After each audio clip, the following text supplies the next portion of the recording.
Ladies and gentlemen, please welcome Head of U.S. Space Systems at Airbus U.S. Space and Defense, Deborah Factor, to the stage.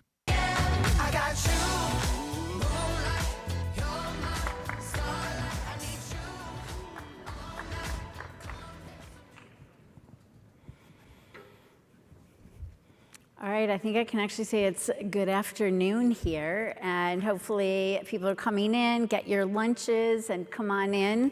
It's a great way to spend the lunch hour as we welcome the 2023 AIAA David W. Thompson Lecture in Space Commerce.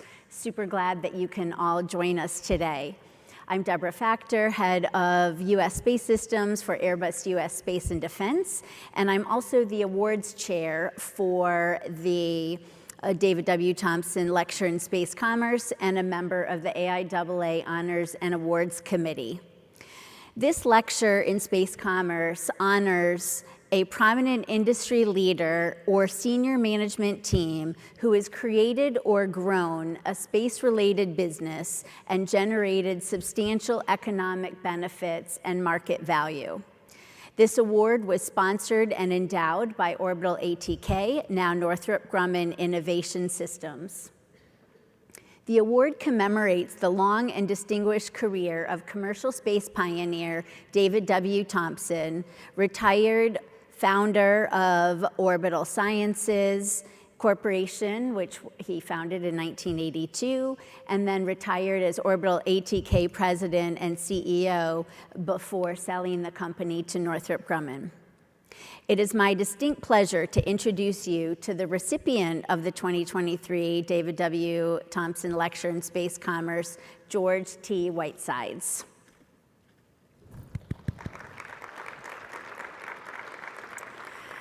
George is a partner with Convective Capital, a firm that invests in firetech companies.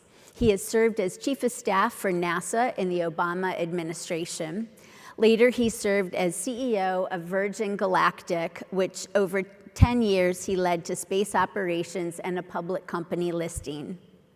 He also co-founded Megafire Action, an advocacy organization that supports solutions to the wildfire crisis, and he is a partner still as Convective Capital. He's the co-founder of AstroAccess, a nonprofit organization dedicated to encouraging universal design and accessibility principles in spaceflight. Earlier in his career, he was executive director of the National Space Society. He serves on Caltech's Space Innovation Council and Princeton's Mechanical and Aerospace Engineering Advisory Board. He's the recipient of NASA's Distinguished Service Medal and the Exceptional Public Achievement Medal, which he received for co-chairing the Antelope Valley COVID Task Force. George is also a member of a mentor in the Matthew Izakowitz Fellowship Program and supported the formation of BLAST, the Black Leaders in Aerospace Scholarship and Training Program. He has a master's degree in remote sensing and GIS from Cambridge University, an undergraduate degree in policy from Princeton University, and was a Fulbright scholar to Tunisia. George's lecture today will address this moment in time when aerospace lessons and solutions can help solve the world's greatest challenges. After the lecture, we'll have some time for Q&A. There's a link or QR code on the screen to submit your questions. Before I invite George to the stage, let's watch a short video of Virgin Galactic's first commercial spaceflight.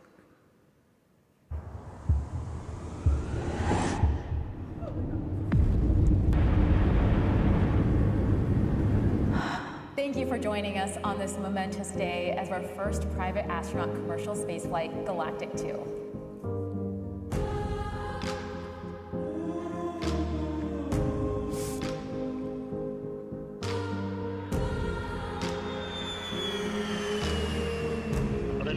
Release.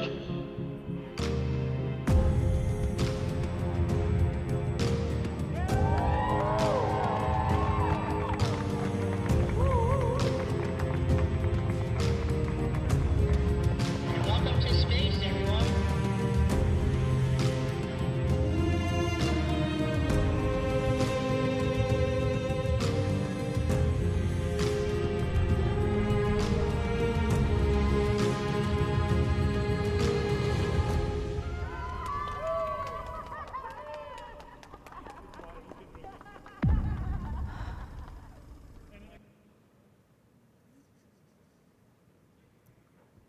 Space for the Curious, a great way to start off the introduction to George to give us his lecture, Connecting Space to Earth. Please welcome George Whitesides.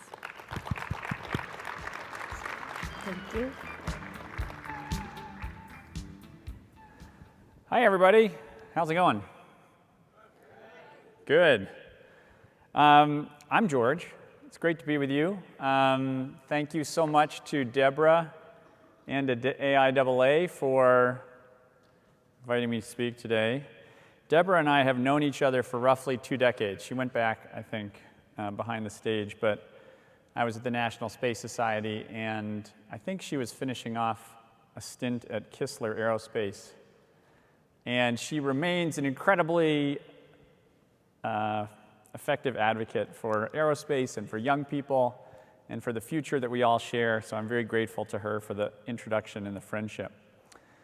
It's kind of hard to see from up here, so I'm sure I know some people out there, but since this award is mostly about my time at Virgin, I wanted to begin by recognizing all the incredible team members who were part of that journey, not just the folks at Virgin Galactic or the spaceship company or Orbit, but also Scaled Composites, Northrop Grumman, Sierra Nevada, and many others. Is there anyone out there who is a part of any of those teams? If you are, maybe raise your hand. Yes? Somebody? Oh, we got one, couple, two.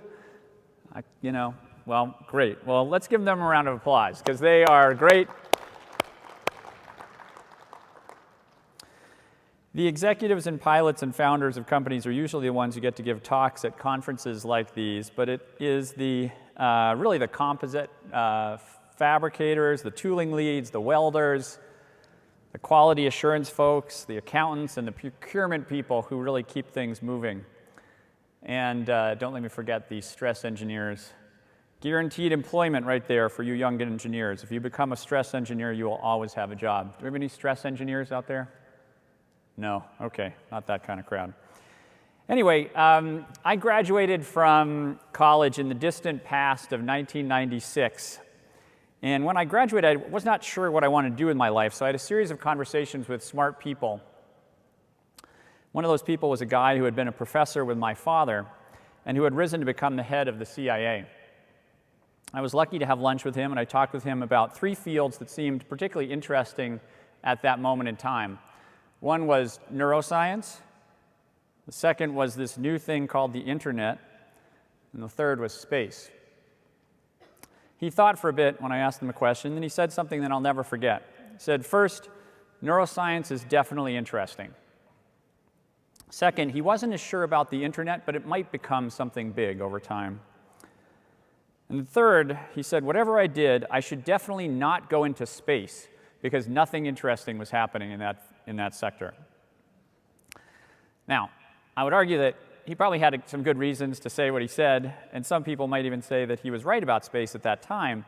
But what is also clearly true is that he was about to be very, very wrong, as the space industry was about to undergo a profound transformation over the coming decades. And those 3 decades have seen innovation and change and triumph and tragedy, and have reshaped our field in fundamental ways. Today, I'd like to share a few stories from those 3 decades, noting the through lines in our industry as it developed in different ways, and as those through lines have connected with some of my career. And I'd like to share a few thoughts on some things that we should be proud of together as a community and as an industry, and some things that we need to do some more work on, like accessibility and stepping up across a range of issues to provide the analysis and solutions that our planet and our society needs. So first, let me say how grateful I am to AIAA and its leadership. Every discipline needs community, and the older I get, the more I realize that AIAA is the community of aerospace. AIAA's ability to respond to the changes of the past 25 years, to adapt to what the industry needs most, is admirable and important. A few of you may know a guy named, an AIAA giant named Jerry Gray. I don't know, I can't see well out there, but I hope that many of you at least have heard of his name and possibly may have known him directly. And if not, I encourage you to learn a bit about his incredible life. Jerry was a professor of aerospace engineering at Princeton for 55 years, and while I was an undergraduate, I had the chance to take a course with him that changed my life. He was well known for his work on combustion instabilities in the rocket engines that were crucial to the American space program, as well as contributions to space nuclear propulsion and many other areas. I didn't know this at the time, but he was also served as a senior leader in many other roles: president of the International Astronautical Federation, member of the Moon Treaty Panel, the Space Nuclear Systems Task Force, and Deputy Secretary General of the United States Conference on the Peaceful Uses of Outer Space, which also had a big impact on my career. But more relevant to AIAA, he was the founding publisher and editor of AIAA's Aerospace America Journal. In 1995, when I took a course from him, I think he had just turned 70, and I had the great good fortune to take a course called MAE 399 from him in the Mechanical and Engineering Department.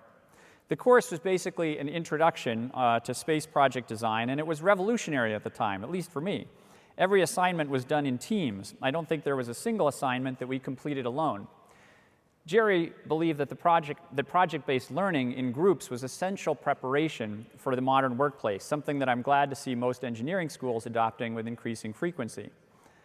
The main course assignment was to come up with a holistic space business project and to develop all the aspects of it, not just in engineering, but also the marketing and the business plan, the regulatory environment, everything. I think my team worked on a distributed LEO constellation for remote sensing. And Jerry brought a sense of joy and discovery to his lectures, which covered all aspects of the contemporary space industry. And it was sprinkled through with his optimistic vision, ambitious space exploration, space habitat, space tugs, humanity distributed throughout the solar system, using the resources of space for the benefit of Earth. It was a future that was both deeply inspiring to me in method and in substance, because even though he did not use the word, the course was basically about space entrepreneurship and the future of humanity. The freedom and initiative and teamwork required for that was deeply appealing to me and surely shaped later decisions.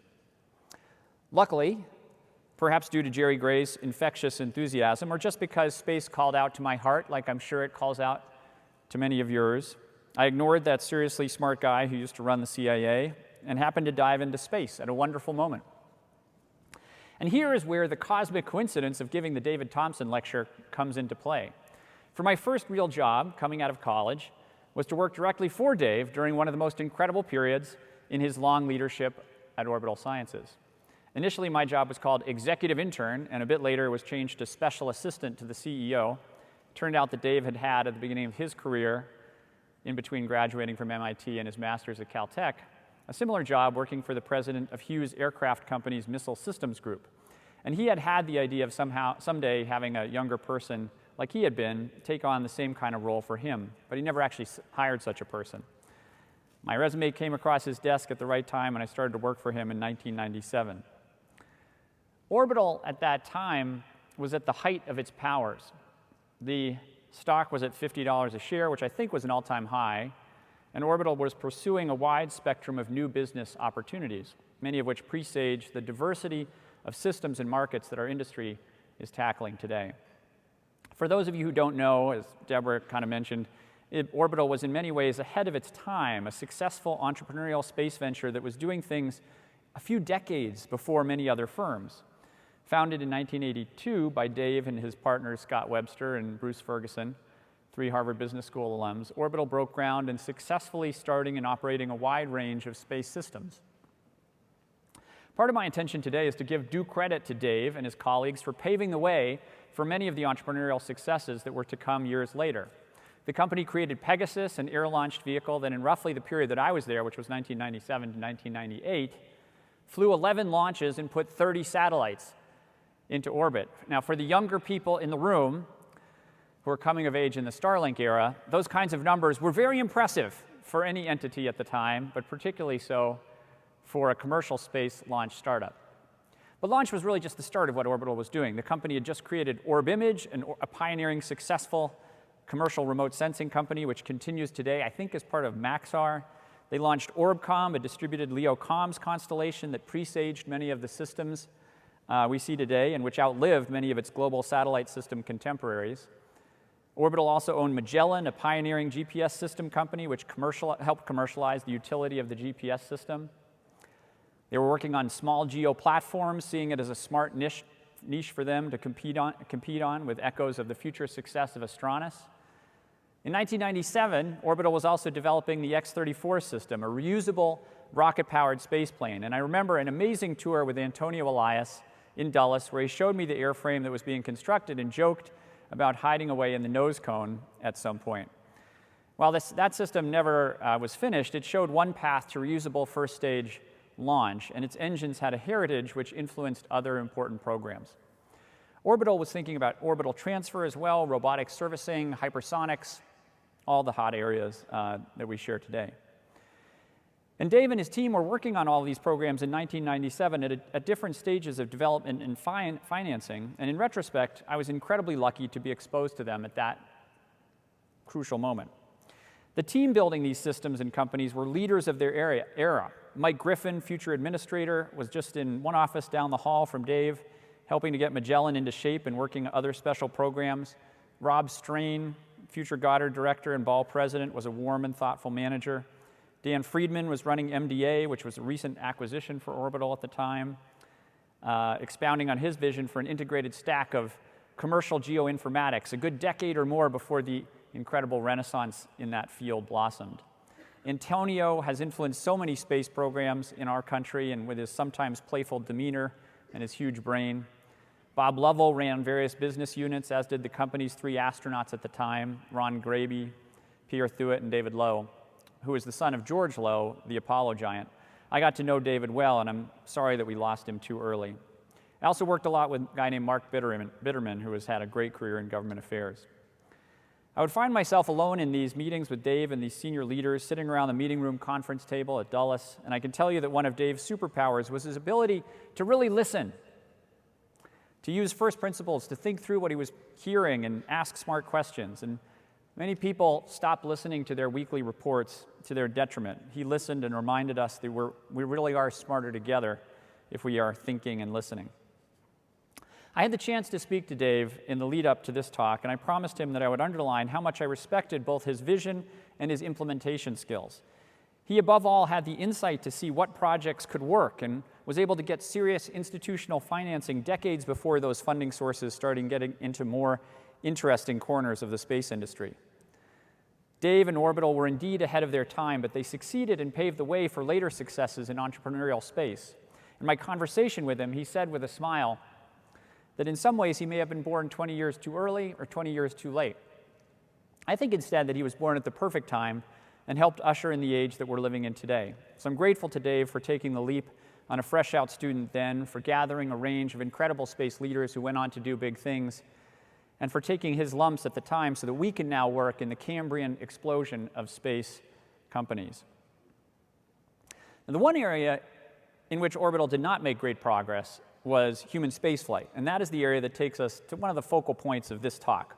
Although I will note for the record that even here Dave had a vision, and I think he was working on a deal with SpaceHab that I believe was never concluded. In some ways, the advancement of human spaceflight has been the main focus of my career, the through line from Yuri's Night to the National Space Society to NASA to Virgin Galactic to AstroAccess and hopefully to Congress. And the big overarching goal has been opening space to more people so that humanity's full diversity is represented in space. In 1997, when I was working at Orbital, the prospect of commercial human spaceflight was still mostly in the realm of dreams. It is true that a guy named Charlie Walker, who's a good friend, had flown on the shuttle as a commercial astronaut, but overall the idea of an individual paying for their own flight to space had not yet happened. Dennis Tito and the early Soyuz space travelers were still a few years in the future at that point. I remember driving up from Los Angeles to Mojave Airport on a very cold day on December 17, 2003. At the time, I think I was working for Peter Diamandis, helping to launch Zero G Corporation, which is a parabolic flight company. I'd picked up a rumor that Burt Rutan might try for a powered flight of his new Spaceship One vehicle on the 100th anniversary of the Wright brothers' flight from Kitty Hawk.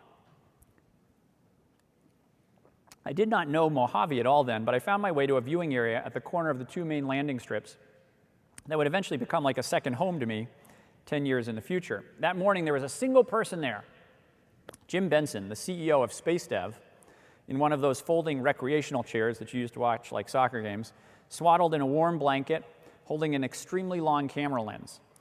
And when I saw Jim, I knew I was in the right place because Jim's company, SpaceDev, had been working with Scaled on their Spaceship One rocket motor.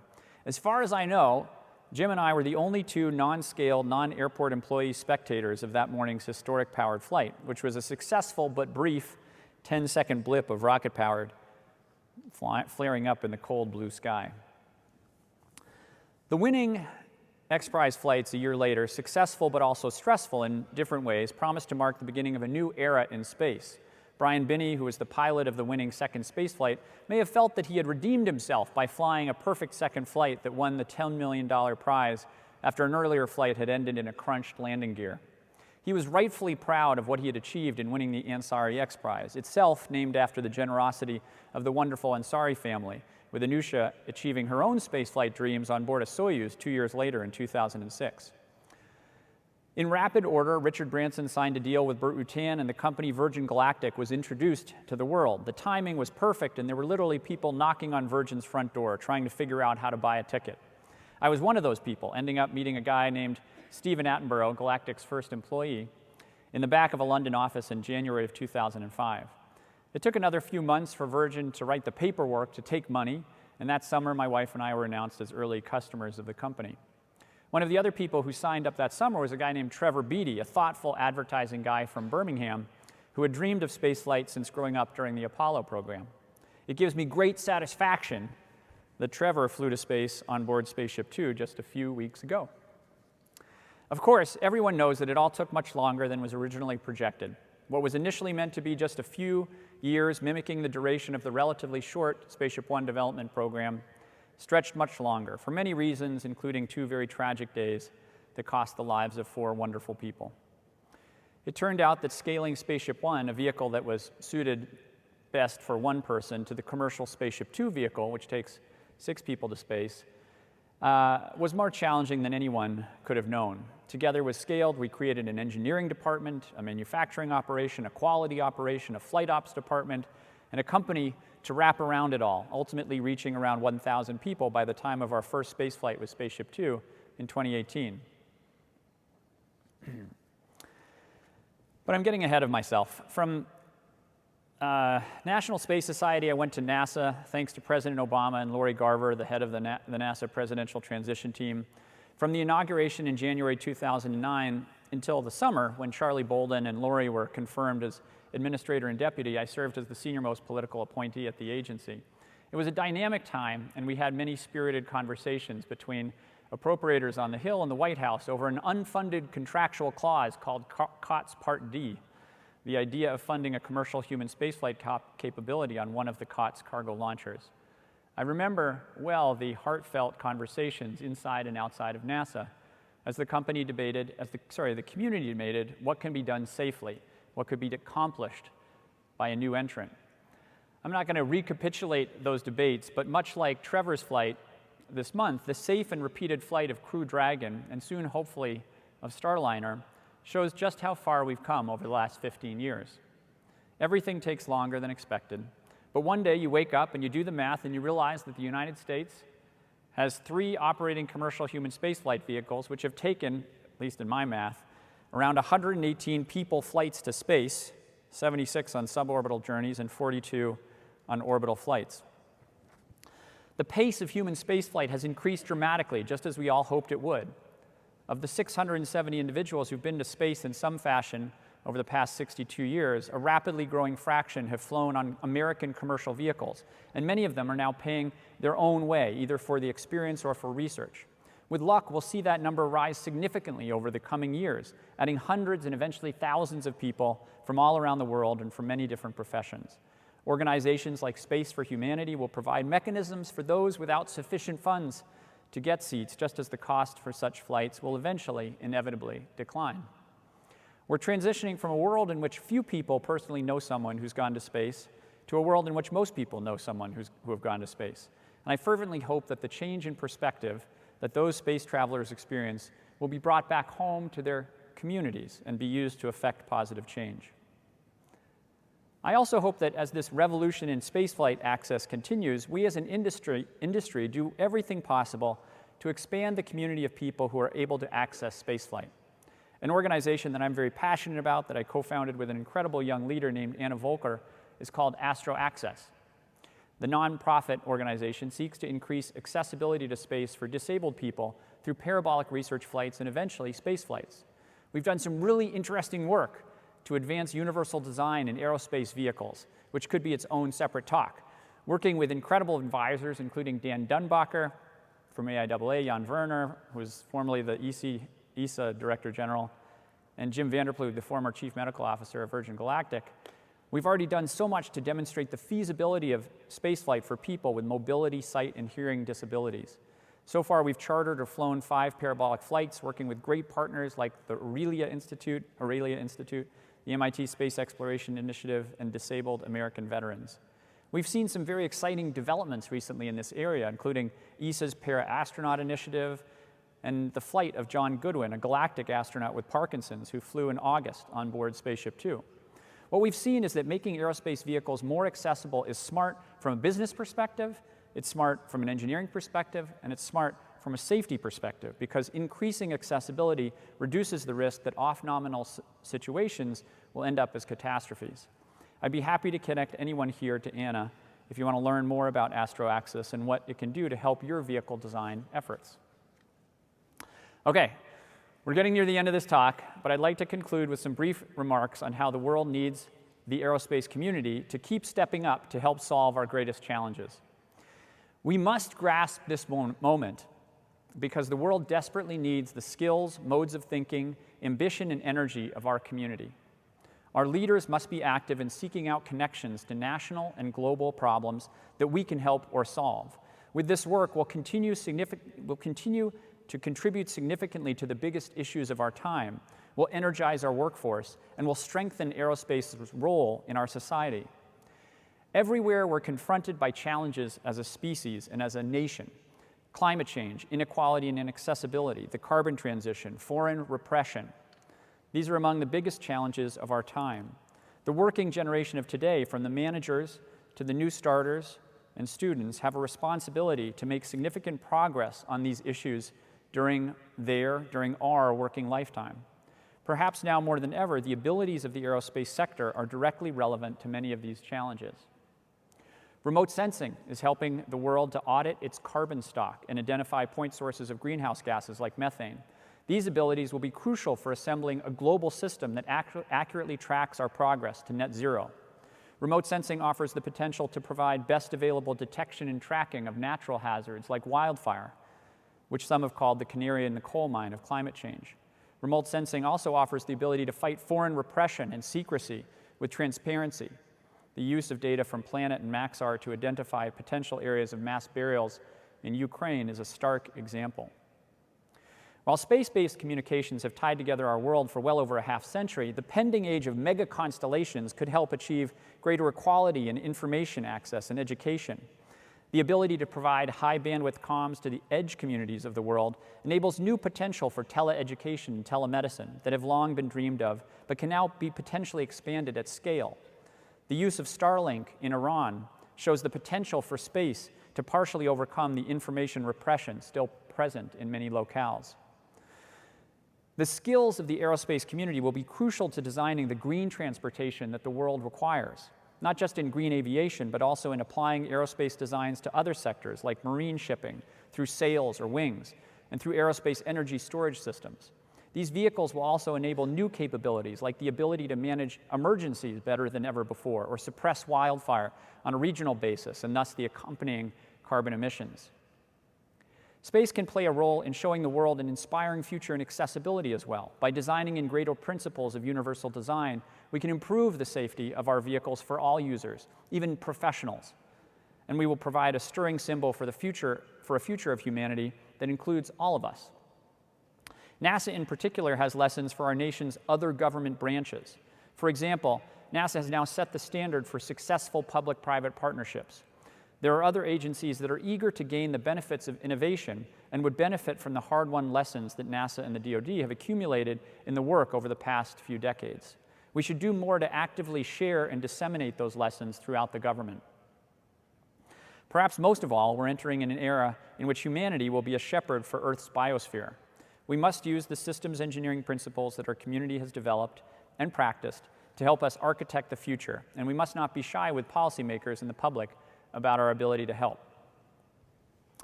Okay, I'm going to conclude now. I'm turning 50 next year, and I still haven't figured out most things in my life, but one thing that I do know is that one of the secrets to happiness is working with really good human beings on a project that you all think is really, really important. I feel incredibly lucky to have had the good fortune to have had that experience for a decade of my life with the team at Virgin. That goes for folks like Nora, an incredibly committed composite technician, to Mike, the guy who's currently running operations at Galactic today, all the way to Richard, who started the whole thing. There are too many folks to name today, but we were all inspired by the fundamental mission of opening space to all, and I'm so proud of the team for getting to this point and really starting to make that vision a reality. Thank you for the opportunity to share some stories and to recognize the great folks who paved the way for the great progress of today.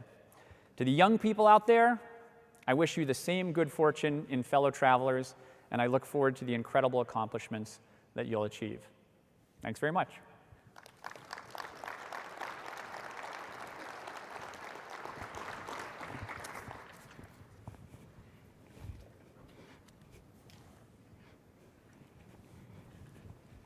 Hello, Deborah.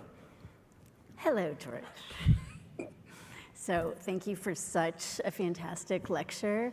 There was a comment early this morning about to look to the future. First, we look to the past, and really appreciate the context that you gave for all the fantastic visionaries who came before you, before a lot of us in this room, and that you had the chance to work with. Really appreciate your sharing that.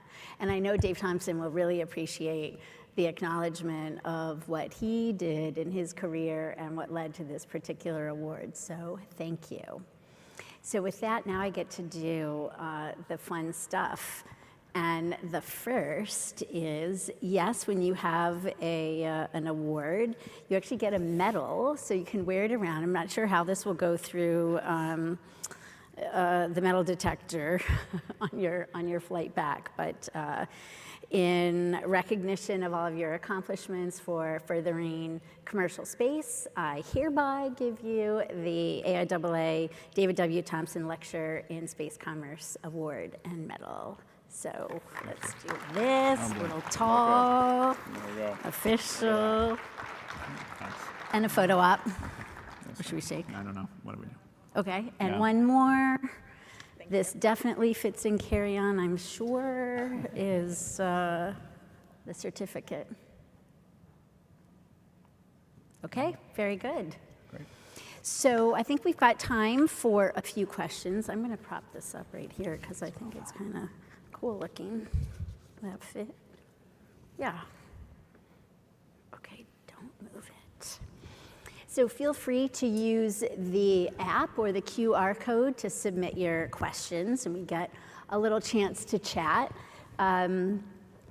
So first of all, a great question.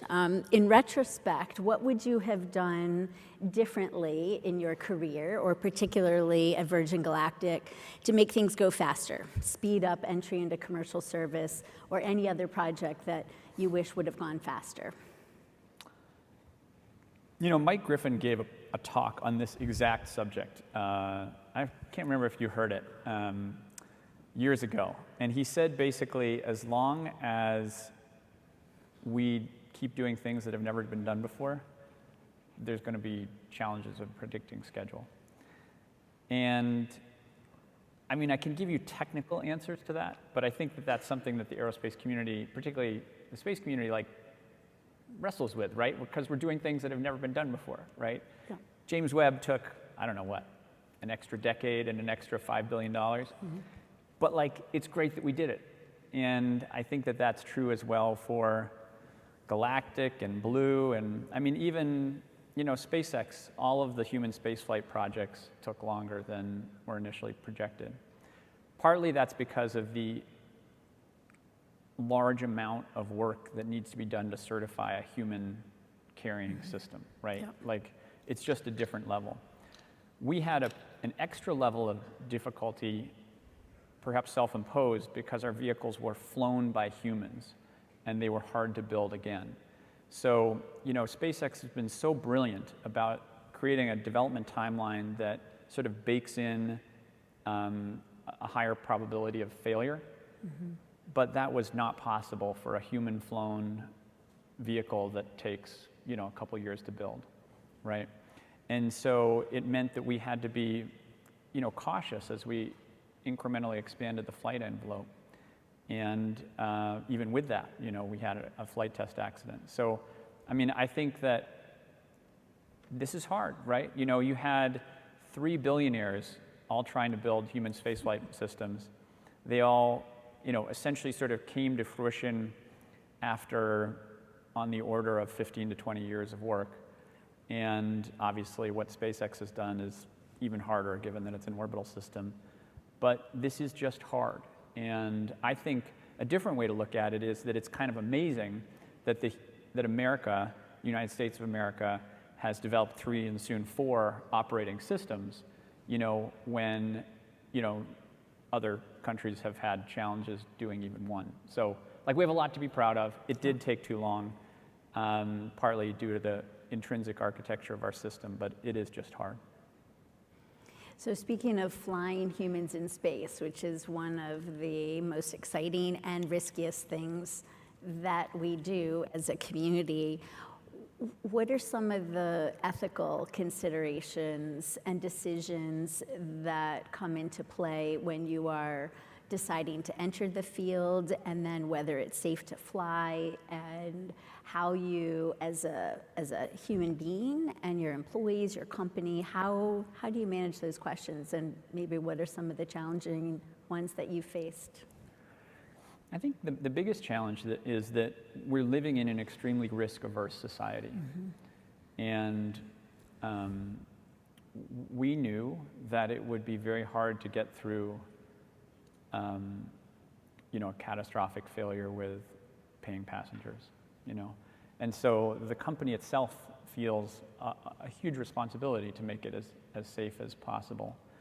I think what's going to be interesting is that for as long as we are flying with rockets, human spaceflight will have some intrinsic risk, right?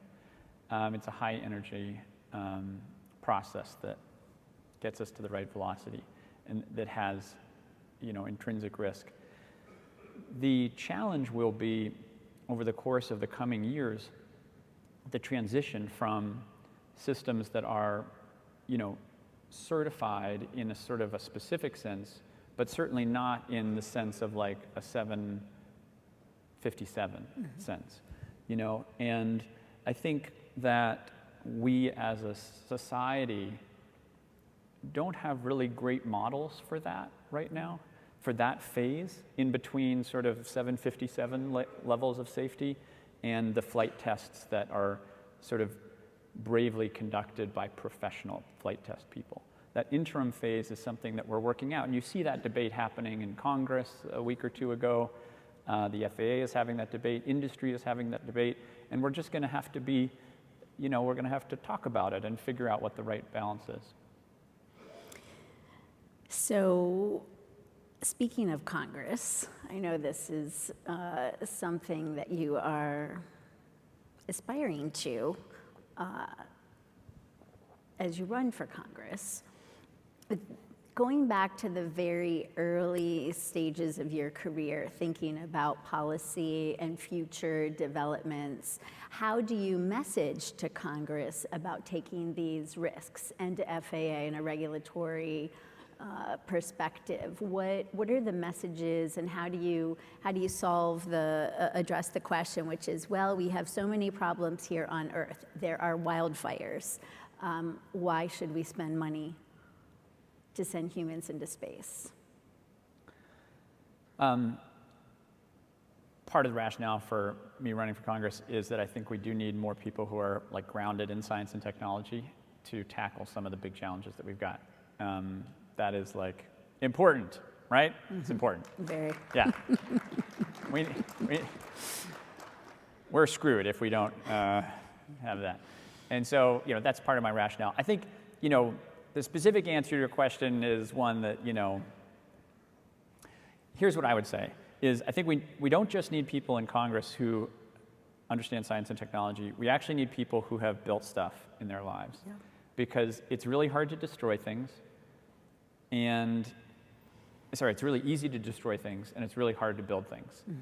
And you see that all the time in our society, right? Like the builders, we need to support builders because they're the path to make things better in our world.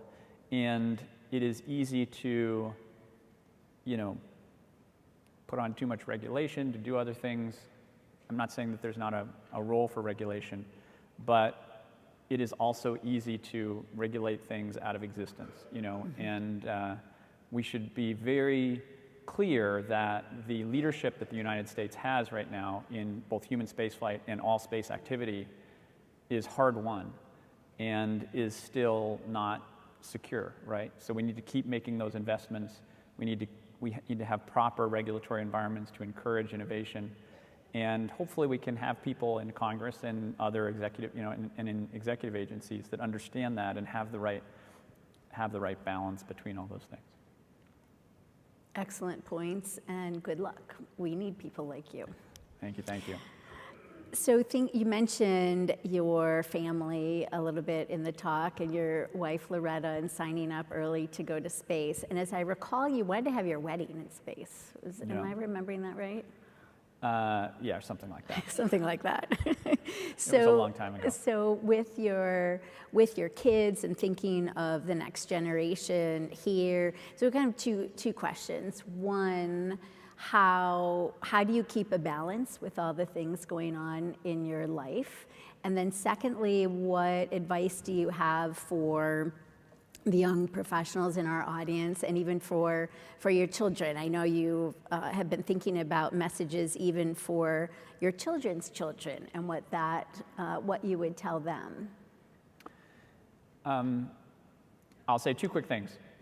One is last year I gave a talk to the Matthew Azakowitz Fellows, which is an amazing organization for the young people out there. I don't know if we have any Azakowitz Fellows out there. Woohoo!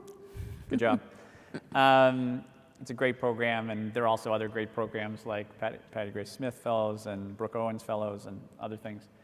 They're all great programs. So I said something a little controversial at talk, which was, you have all these decisions around your career, and your decision around partner, spouse. It's not for everybody, but those are important decisions as well, right? And making those decisions is very, very important. There's a long-winded way of me getting around to giving credit to my wife Loretta for a lot of the success that we've been able to enjoy. I really do believe that we all have the responsibility to contribute to the biggest challenges of our time, right? Not all of them, but picking one and working on that.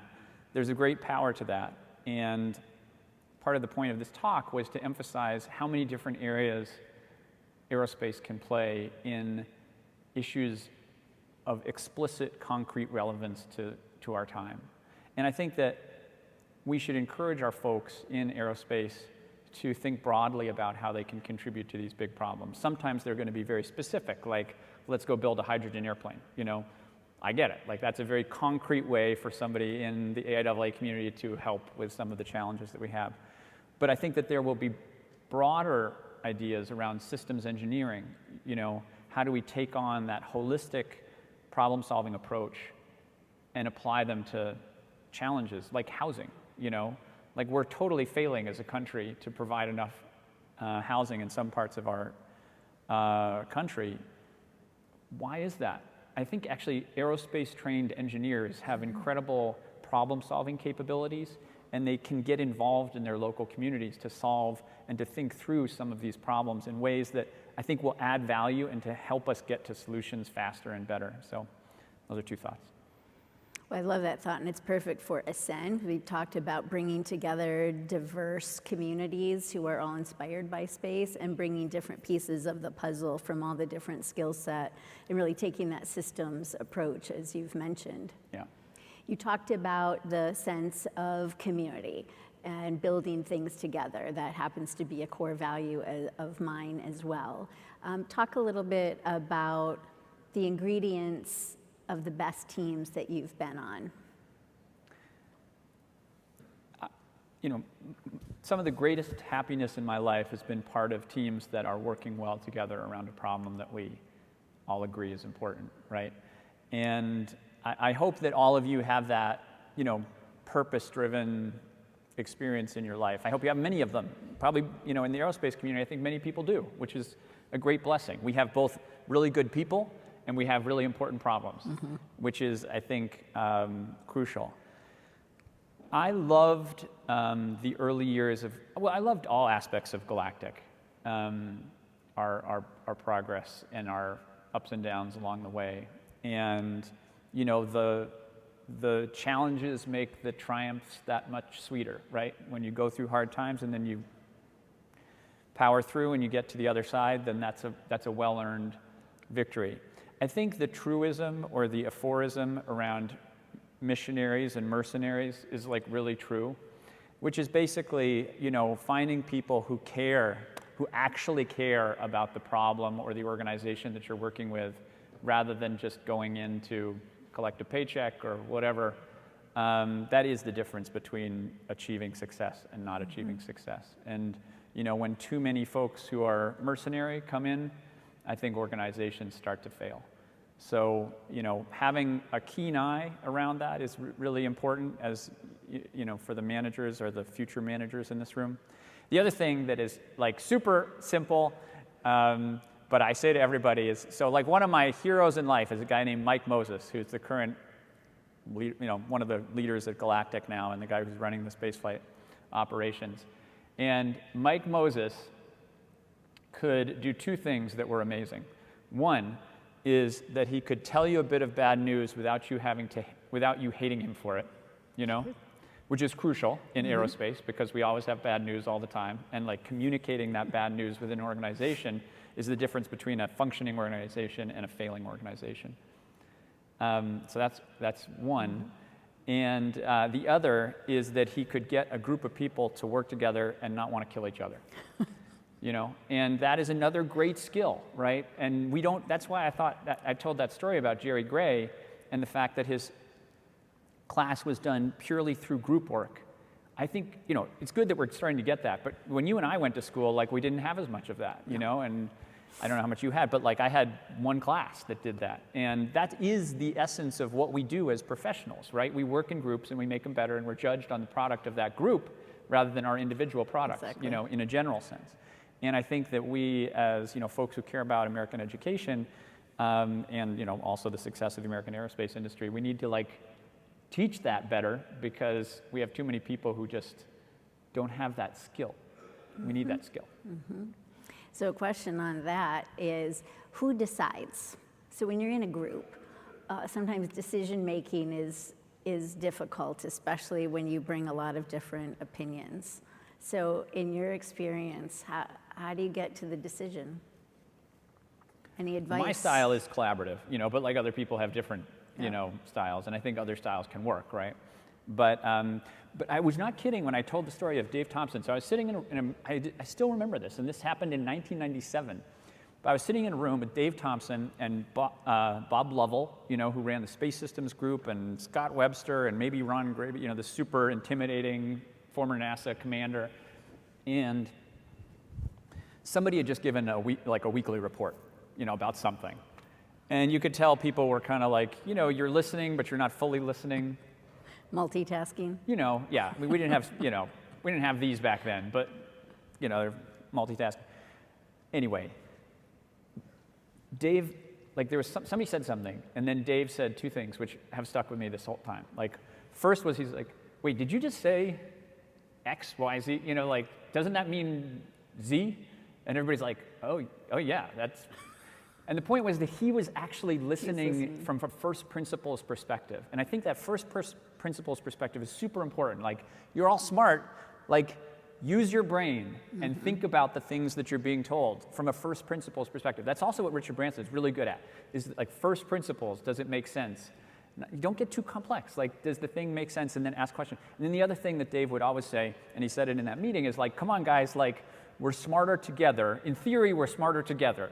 We have a bunch of great brains around the table. If we think about this problem together, we'll come up with a better solution.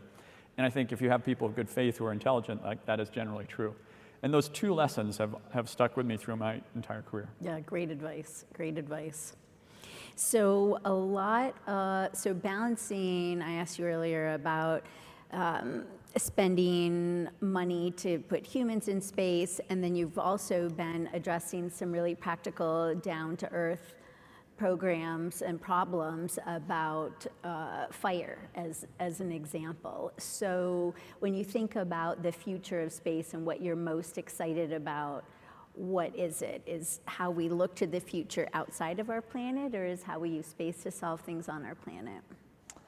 I'm optimistic and enthusiastic about everything, right? Like, you know, I got into the space industry because I want to go to, I thought it was important to go to Mars, or like for people to go to Mars, right? And I'm still excited about that, and I hope we do it in our lifetime. I'm sure we will. You know, we have like a really hard challenge right now ahead of us as a planet, which is decarbonization, right? It's the hardest thing that we've ever done together as a species. And it's really important that we do that in a way that is just and that takes care of people as we go along.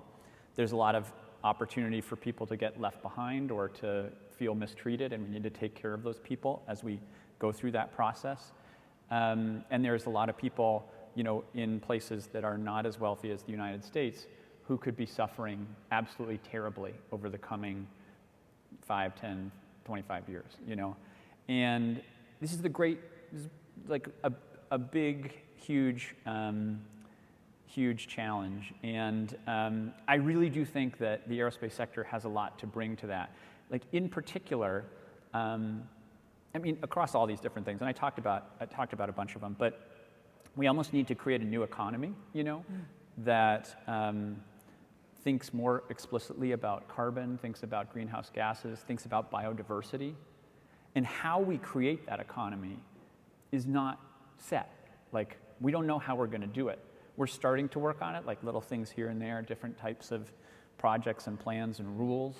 But like that's the task ahead of us, right? And I think that space, you know, whether it's like remote sensing satellites that can take a global audit of some key variable, you know, methane or whatever, carbon, atmospheric carbon, or, you know, biomaterial in the Amazon or whatever, you know, like space is going to be intrinsically good for that. But then down below, we're going to have all these like sort of more concrete machine-based things that we're going to have to work on. And yeah, I'm excited for space and aerospace to connect even more deeply into that big challenge, because I don't think we're going to be able to do it if we don't. Yeah, I agree with you, and that's a great way to put in context of everything around our planet. And those are the same kind of issues as we go live on other planets. We will just take our same problems there if we don't figure out how to address them here on Earth. Yeah, that's what my wife says, is like the riskiest system in a new space system is the person. Is ourselves. Is the people, you know, and we don't spend a lot of time working on that system. You know, No. And you're trying to here a bit at AIAA and in other places, and I think we need to work on the human system, you know, because if we just export whatever, you know, like let's do better. Yeah, yeah. Maybe these are some new topics for Ascend next year to address, and many of our diversity scholars may even be addressing those topics right now, and encourage everybody to reach out to them as well during the week. So as we wrap it up, I have one more question for you, but before I do that, is there anything else you'd like to add that I've forgotten to ask you, or that you'd really like to share with the audience? Thanks for asking. No. All right, good. That was easy. Okay, so the final question is, when and where are you going to fly? Hopefully soonish, you know, we'll see. It was really important to me as a kid growing up to fly to space. Like I really wanted to do it. And I still really want to do it. But now it's in the category of things that I will definitely do. Mm-hmm. And so the urgency is a little bit less. Like what I'm more interested in is that we do it right, and that we do it by taking like all of humanity. I think it's really important. That's why I love that video that we showed at the very beginning, because that was like a very diverse flight. Yeah. Somebody who had a disability, you know, somebody who couldn't, otherwise afford it flew. I think there was more women on that flight than any other space mission because Kelly Latimer flew the mission. She was the pilot. And then Beth Moses was the chief astronaut instructor. And then there were 2 other women, crew or passengers on board as well. Like, that's important. We need to have the entirety of humanity go on this. We cannot have this new thing become the province of just a few. Like, that is going to be bad. So that's what I'm more focused on. And yeah, so hopefully over the next few years, I'll fly to space. Excellent. Well, thank you. Thank you for your contributions. There's still many more to come, for your wisdom and sharing your insights with AIAA Ascend, and of course for your friendship as well. I appreciate it and look forward to many more years of collaboration. Ladies and gentlemen, please join me again in congratulating George Whitesides for his award of Space Commerce Lecture. Thank you. Thanks, Deborah. I'll grab this. You got it? Thank you.